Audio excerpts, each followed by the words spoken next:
এই উম্মত তো এক নেকি দিয়া জান্নাতে যাবে। কয় নেকি দিয়া? একটা নেকি দিয়া জান্নাতে যাবে এই উম্মত। অন্য উম্মতের কথা জানি না আমি, এই উম্মত এক নেকি দিয়া জান্নাতে যাবে। নবীর একটা আদর্শের কারণে জান্নাতে যাবে। সিরত মানি আদর্শ, আর এটা আমরা কদমে কদমে মুহতাজ।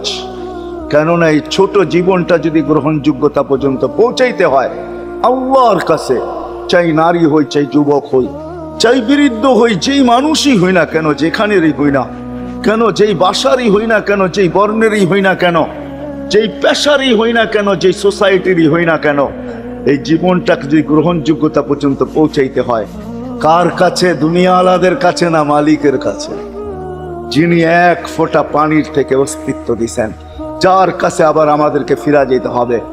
পালানোর কোনো সুযোগ নাই। এই জন্যই কোরআন আমাদেরকে বোঝায় আইনাল মাফার। আল্লাহ বলতেছে কোথায় ভাগবে তুমি, বলো কোথায় ভাগবে?